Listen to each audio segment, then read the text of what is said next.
Sehingga rezim Orde Baru pada saat itu merasa ini khawatir, akhirnya diproses difusi jadi Partai Persatuan Pembangunan itu tahun 71-73. Oh, NU yang paling banyak masanya Pak Musi, Partai PS. Enggak cukup dengan itu, difusi Gojek jadi P3, tapi dengan catatan ketua umumnya nggak boleh jadi orang NU. Gagasan. Sehingga pada saat 73 mau menjelang pemilu 77, lahirlah P3 itu. Ketua umumnya di Muhammadiyah, waktu itu namanya Mintarja Ishak. Kemudian diganti dengan pernah dengar John Naro. Pak Idam nggak boleh, jadi NU nggak boleh jadi ketua umum P3. Pak Idam ditempatkan menjadi presiden partai P3. Kalau presiden ya sama dengan raja di sebuah negara ini, nggak ada giginya. Menghadapi pemilu 82, disitulah kemudian kiai-kiai sudah merasa ada keresahan. Kenapa? Karena ketika memperjuangkan calon-calon DPR, calon-calon anggota parlemen yang dari unsur NU, Pak Idam sudah tidak bisa bergerak karena cuma presiden yang mengajukan ketua umum dan sekjen. Ketua umumnya itu dari mereka, sehingga tokoh-tokoh hebat dari NU tidak bisa masuk, nggak masuk dalam nomor janji itu seperti Pak Yusuf Hasim, Zaman, Imam Junaidi, Imam Sofyan, termasuk Imron Rosadi, itu nggak bisa masuk. Nah, di situ para kiai kecewa, dianggap tidak mampu memperjuangkan tokoh-tokoh unsur NU untuk di parlemen. Jadilah gegeran itu pada saat itu. Kemudian Pak Idam sebagai ketua umum diminta untuk mengundurkan diri. Ramai pada saat itu tahun 7 atau 80-an. Sementara kemudian hasil pemerintahan, hasil muktamar 71, Roh Islamnya kan Mbah Bisri Samsuri, Mbah Bisri Samsuri Sedo, menjelang tahun 82 itu 81 itu. Kemudian terjadilah itu 82, ada Munas di Kerapiakan di Kaliurang, Yogyakarta. Terus kemudian Kiai Mansur menjadi Roh Islam. Sementara kita tunggu sampai muktamar, karena mundur tapi akhirnya nggak jadi. Jadi akhirnya diselesaikan di muktamar 84 di Situbondo. Kemudian itulah muncul konsep Al Hali wal Aqdi dalam rangka untuk reformasi NU biar berubah. Jadi tahun 88 muktamar di Situbondo kalau tidak pakai sistem Al Hali wal Aqdi pada saat itu, Kiai Idam itu masih jadi. Kalau di voting itu masih jadi. Roh Islamnya masih jadi. Kenapa? Karena cabang-cabangnya masih ketua-ketua partai. Ketua-ketua partai itu kan beda. Kalau ketua partai ya, kalau sekarang kan ketua cabang Tangerang Selatan, kan dia nggak bisa jadi ketua DPRD, wakil ketua DPRD. Tidak. Kalau dulu kalau ketua partai ya minimal wakil ketua DPRD gitu kan, kalau tingkat cabang. Ada dulu namanya BPH, Badan Harian Pemda. Makanya di situ tahun 84 muncul Al-Hali tadi. Ini godok lama sekali oleh tokoh-tokoh muda ya, sudah kawan-kawan yang kemudian oleh Kiai tuanya, Kiai Ahmad Siddiq terutama pada saat itu, Kiai Ahmad Siddiq, Kiai Ali Maksum, Kiai Mahrus, kemudian ada konsep Al-Hali wal Aqdi. Sehingga pada saat itu Kiai Maksum sampai kepada 84 saja itu. 84 kemudian Al-Hali wal Aqdi menunjuk Kiai Ahmad Siddiq sebagai Roh Islam untuk 84 89. Ketuanya terpilih Gus Dur. Jadi bisa kita simpulkan kalau pada saat itu tidak dibikin ahlul halil wal aqd ini secara lahir ya, Gus Dur itu kan masih kalah dari Pak Hidam. Itu yang saya masukkan, itu juga gegeran itu pada saat itu. Akhirnya kan kembali Gus Dur jadi ketua umum dengan cara ahlul halil wal aqd, Roy Islamnya Kiai Ahmad Siddiq. Si budayanya, ujiannya luar biasa pada saat itu tahun 82-83 itu. Makanya selalu saya bilang sama kita, udah tenang aja, selamat kita semua. Ini biasa ini musibah langganan. Itu 82-83. Terpilihnya Gus Dur yang masih diwakili oleh Islam menggantikan dia terus. 84, 85, 86 udah mulai ada gegeran lagi karena menjelang muktamar 89. 84 di situ pondok, 89 udah mulai geger 86. Siapa sasarannya pada saat itu? Gus Dur sebagai ketua umum pada saat itu. Karena Gus Dur melalang buana ke dunia internasional, hubungan dengan semua orang, akhirnya habis. Cuman belum ada medsos saja. Kalau sudah ada medsos luar, udah ada apa itu? Di kalangan internal saya para kiai saja sudah banyak yang dianggap Gus Dur sudah murtad, karena langkah-langkahnya itu yang luar biasa. Hubungan dengan dunia internasional, termasuk dengan Yahudi. Saya itu kan masih muda, kalau nanya pertanyaan saya nakal. Ini apa sih Gus sasarannya? Apa pentingnya panjenengan melawan dunia atau Israel atau Yahudi atau Zionis macam-macam? Apa kata Gus Dur pada saat itu? Mas Yuri, ini kan dari awal pilihannya kan tengah, bukan ekstrem kanan, bukan ekstrem kiri, pokoknya tengah. Dalam hal politik dunia juga tengah. Kalau Siap negara A itu merdeka dan kita dukung, ya negara B, C ya harus bisa merdeka, kita dukung. Itu hak mereka. Ini NU. Nah, saya keliling ke mana-mana itu kan goyahnya itu untuk Palestina. Tapi nggak bisa saya datang ke sana tiap hari saya nemuin Palestina biar Palestina merdeka, ya nggak bisa lah. Ya harus kita temuin yang musuhin Palestina kan.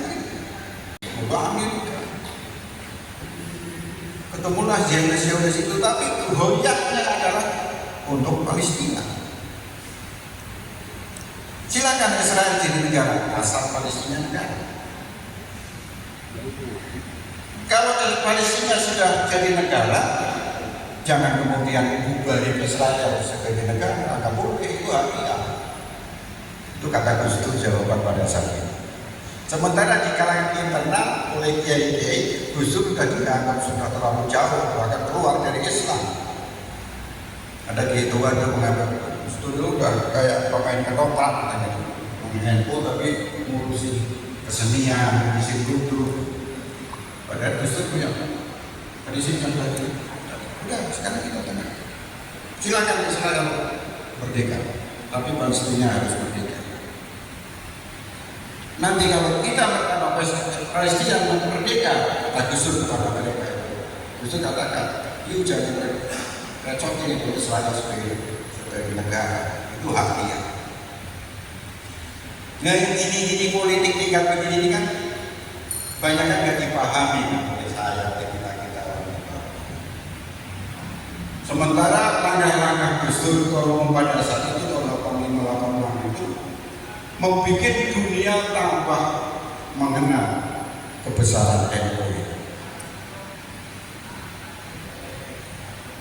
Ini saya dan Metanya belum lama berteman, ngobrol, ya kira-kira ada seminggu dengan orang-orang Amerika Yahudi.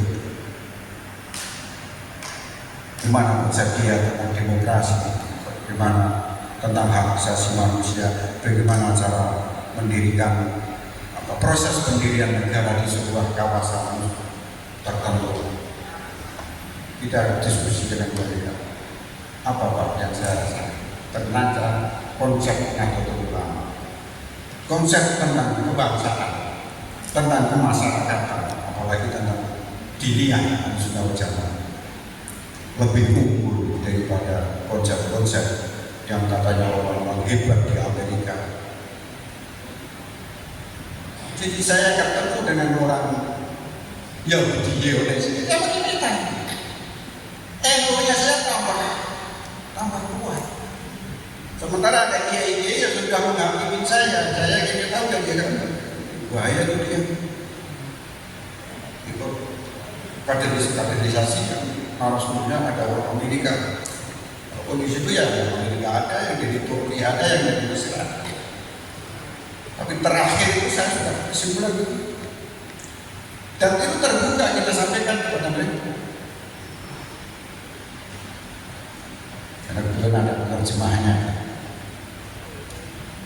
Jadi saya itu narasumber orang dari dunia luar yang pakai bahasa Inggris. Saya kan nggak bisa bahasa Inggris. Karena saya bukan dokter. Ternyata yang dokter nggak bisa bahasa Inggris juga kan gitu kan. Bisa main sama dia pakai penerjemah. Kita diskusi itu dalam break. Tapi akhirnya wah kita itu lebih hebat tentang nasionalisme, tentang kebangsaan kita itu lebih hebat. Paham, paham saja terhadap kebangsaan, nasionalisme, terhadap sistem politik, sistem hak asasi manusia dan sebagainya. Tetapi oleh internal kita di rumah kita sendiri banyak yang menentang. Kenapa? Karena memang tidak diketahui persis. Sama seperti tadi saya ceritakan, saya betul masih muda, masih mahasiswa. Aneh juga ini justru begini ya. Jadi kita tanya, kita dijawab akhirnya kita tahu. Oh, kalau nggak ada langkah-langkah muslim, ini NU nggak akan sebesar ini dikenal oleh negara negara di luar. Tidak ada salah satu narasumber yang bilang kepada saya, Pak Mas Yudi, kalau bukan saja Indonesia, kalau di dunia ini tidak ada Nahdlatul Ulama. Nahdlatul Ulama dalam pengertiannya itu pandangan keagamaannya, pandangan kebangsaan, pandangan nasionalisme, pandangan tentang politik, hukum, hak asasi manusia. Ini milik dunia. Ini harus hidup, ini harus yang memiliki, yang dapat manfaat terhadap NU bukan saja yang ada di Nusantara Indonesia ini. Kami di dunia luar ikut dapat manfaat, ikut dapat kemaslahatan gara-gara pandangan keagamaan, pandangan kemasyarakatan, pandangan kebangsaan, pandangan nasional luar biasa. Jadi ada dalam bahasa kita itu ada bisa bahasa Indonesia itu. Jadi rem. Jika orang-orang di dunia luar punya yang ekstrim pendapat tentang hak asasi manusia, tentang demokrasi, begitu melihat konsepnya itu dia keren, ada rem. Itu tahun 85 unsur habis. Kemudian terlaksana muktamar 89 di Pondok Pesantren Rabiah. Bunda Kiai masuk waktu itu, dia masuk dalam posisi yang sudah sakit berat. Jika Pak Harto ya presiden atau Panglima dan datang itu Bali itu sudah nggak bisa tertolong di kamar. Akhirnya Gus Dur terpilih lagi. Padahal habis itu dia bisa sama dengan Buya yang kemarin pikiran. Jangan-jangan dia dipilih lagi. Tapi ya itu harganya harus itu mahal sekali. Ini sama juga sebenarnya yang terjadi kemarin. Banyak karena tidak paham, tidak tabayun. tidak konfirmasi tabayun secara utuh pada orang-orang yang dituduh, yang difitnah dan macam-macam.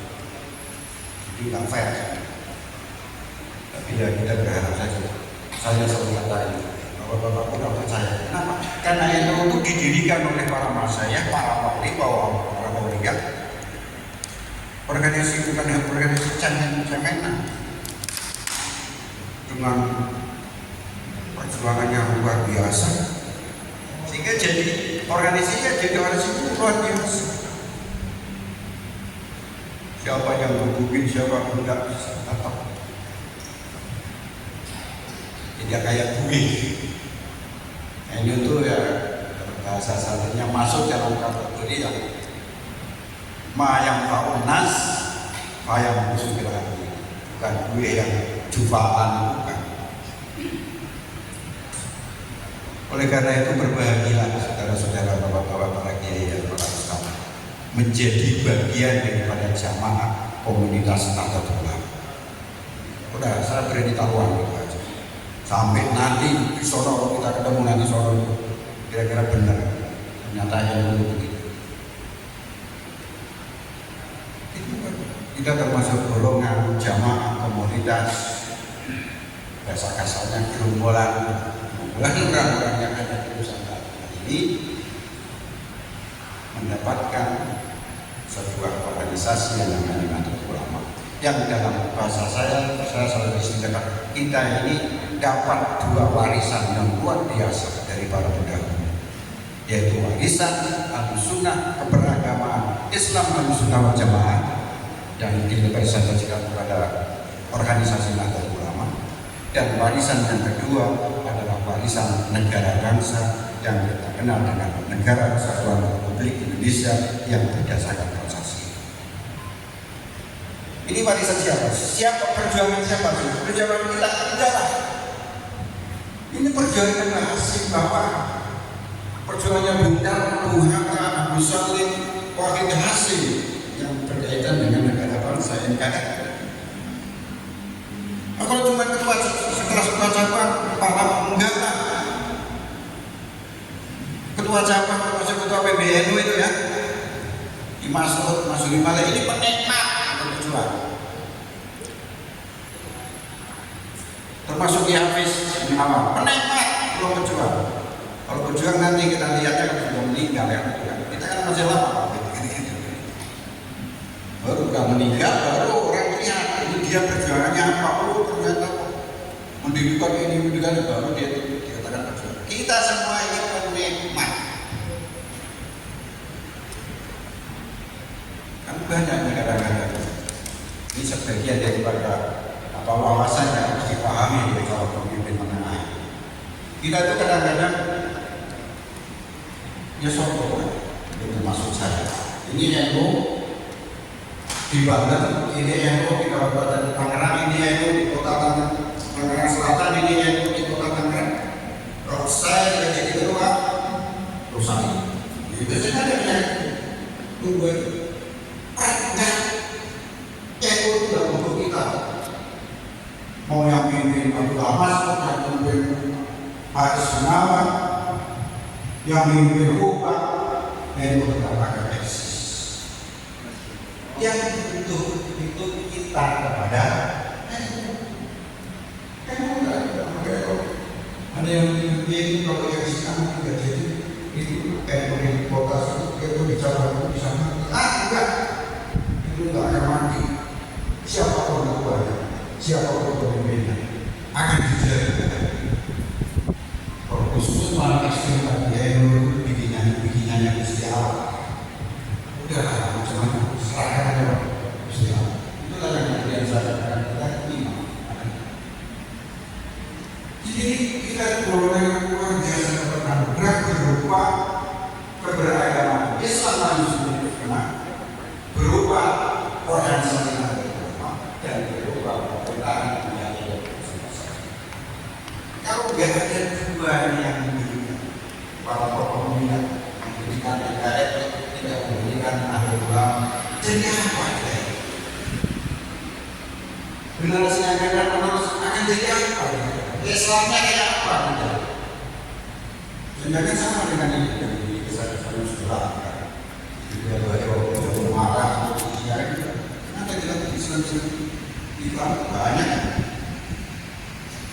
Mungkin orang lain, orang lain, bid lain, dari orang lain yang boleh, kita hati lain.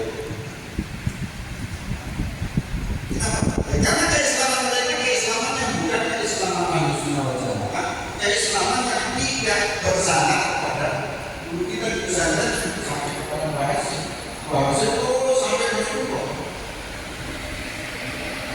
Keislaman jelas bersandar. Tapi yang ada di pinggiran-pinggiran ceramah, mabuk aja, ini Allah seperti dia punya neraka, punya surga sendiri kan itu. Padahal nggak jelas sanatnya itu nyantri di mana itu. Ada populer yang tanya aja, mesti nggak nyantri, mesti gurunya bukan guru yang Nahdlatul Ulama atau yang Islam kan semua. Intinya nggak bersama. Walaupun aku cucunya Nabi namanya, tapi pada sanatnya dilakukan. Jadi kita ini luar biasa. Dapat anugerah tentang ajaran keberagaman, anugerah tentang kemasyarakatan, kebangsaan, dan negara bangsa. Kita ini adalah penikmat sekaligus apa? Tukang hutang, bukan tukang, sedang hutang. Kita berada dalam posisi hutang besar kepada para pengajar. Kalau enggak dibayar, ini hutang enggak dibayar, kita tahu. Ini salah satunya kalau kita mengadakan kaderisasi ini, salah satunya upaya langkah-langkah kita bayar hutang kepada para pendidik. Bisa jadi bahas di sana bahwa di sana sekarang lagi tersenyum melihat orang-orang Banten kok menghidupkan NU mengadakan kaderisasi. Mudah-mudahan di Habib dicatat itu. Besok sana dipanggil untuk bareng-bareng. Ini bagian dari mana bayar utang. Kita cuma mewarisi masa berobat saja, jagain saja, nggak bisa. Bukan seperti para pendahulu yang tidak berjuang habis-habisan tenaga, harta. Saya selalu bikin ilustrasi bahwa hasil bikin NU tahun 2000 di Surabaya dengan bahwa kebayangnya konsolidasi bikin cabang di Banten, di Serang, apalagi di luar Jawa, kebayangnya di mana itu zaman dulu. Dananya dari mana? Naiknya naik apa? Pesawat belum ada. Nggak kebayang. Cuman karena yang diperjuangkan, yang dibangun, yang didirikan ini adalah buat ormas yang punya visi misi perjuangan yang luar biasa. Makanya masuk dalam kategori Intan Surullah wa Asim yang lagi masuk. Ya kalau udah Intan Surullah yang syukur, mesti ada jalan keluar. PBNU, Yafid nggak punya dana, tapi karena dia punya niat ini kaderisasi juga itu Surullah yang syukur, dan bila ada yang gratis kan. Dan kalau sering-sering gratis malu juga saya kan. Ini yang harus kita syukur, kita bersyukur dapat warisan anugerah yang luar biasa. Kita cuma memelihara, jagain saja. Oleh karena itu kaitannya dengan PMK, pendidikan menengah kepemimpinan ini kan bukan saja ini dipersiapkan ini calon-calon PCNU, bukan itu bagian administratif persyaratan, tapi yang kita sasarannya adalah bagaimana kita menjaga, mengelola dengan manajemen, dengan kebijakan-kebijakan secara organisatoris melalui pendidikan PMKN. Nanti banyak disampaikan tentang organisasi. Kewenangan kita itu ada sampai mana dan sampai mana kita harus kira-kira. Saya kira itu yang dapat saya sampaikan sebagai mengawali saya ingin garis bawahi, tegaskan kita ini jangan anggap ketua cabang, ketua RBC, ketua PBNU aja. Ini adalah kelompok jamaah komunitas penikmat, baru sekedar penikmat. Tidak usah sombong-sombong, penikmat sekaligus pengutang, itu kan berarti pengutang. Harus bayar. Gimana caranya? Harus bayar. Ya hidupkan atau tulang ini kacapan di PKP ini harus. Itu yang harus kita bayar. Kadang nggak bisa kita bayar. Kalau kita nggak diberi yang diwarisi atau diwarisi NKRI, kita nggak bisa. Nggak ada itu dokter, profesor, nggak ada itu kalau nggak ada NKRI. Oh itu negara urusannya, urusan negara. Anak-anak kita, adik-adik kita nggak ada nih. Dia sudah S1, S2, S3. Kalau tidak ada negara bangsa, tidak ada Nahdlatul Ulama. Oleh karena itu kita harus merasa kita berhutang yang luar biasa kepada para pendiri. Langkah-langkah ini bagian daripada upaya saya di Fakih datang itu bagian daripada bayar utang. Ikut dikit-dikit jagai NU Banten, karena ini warisan orang tua. Dan sampai yang di sana kecewa kepada kita semua. Mudah-mudahan semuanya para pendiri yang di sana semua sore ini tersenyum melihat tokoh-tokoh NU di Banten punya niat menjaga, memelihara dan memperjuangkan, membesarkan NU di Banten. Oleh karena itu sebelum saya membuka salah satu bagian kecil utang kita yang harus kita bayar adalah kita baca surah Al-Fatihah untuk bahas bahwa dan semua para pendiri baik di tingkat nasional maupun pendiri di Banten lahum al-Fatihah.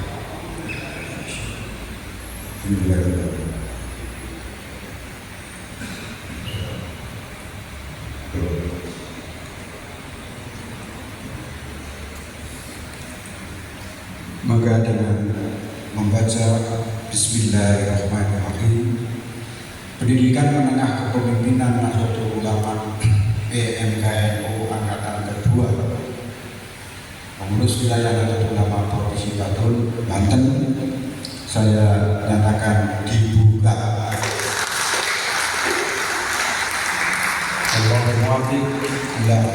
Assalamualaikum warahmatullahi wabarakatuh. MA.MU dan Abi Kiai Haji Hafiz Gunawan SPD dengan segala hormat kami persilahkan. Dr. Kiai Haji Muhammad Mansur Silah MA, utusan PWNU Banten. Bapak Muhammad Haji Komarullah MSI, utusan PJNU Lebak Banten. Bapak Edo Marceliano SE, utusan PJNU Padang Sumatera Barat. Sekali lagi, Bapak Edo Marceliano SE, utusan PJNU Padang Sumatera Barat. Ibu Novita Kurniawati SE MM, utusan PWNU Banten.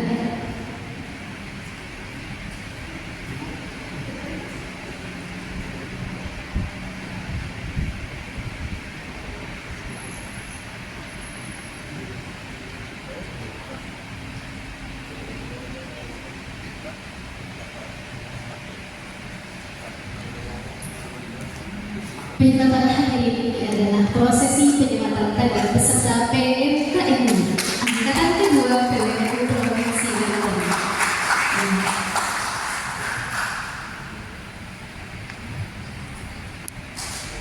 Yang disematkan langsung oleh Dr. Dasti Halim Masyuri yang diwakili oleh Dr. Kiai Haji Miftah Bagi MKNU dan Abi Kiai Haji Hafiz Gunawan SPD.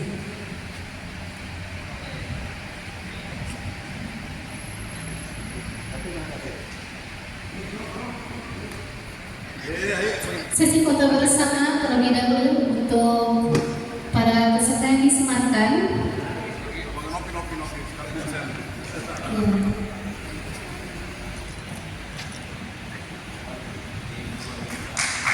Ya, berikan Pak.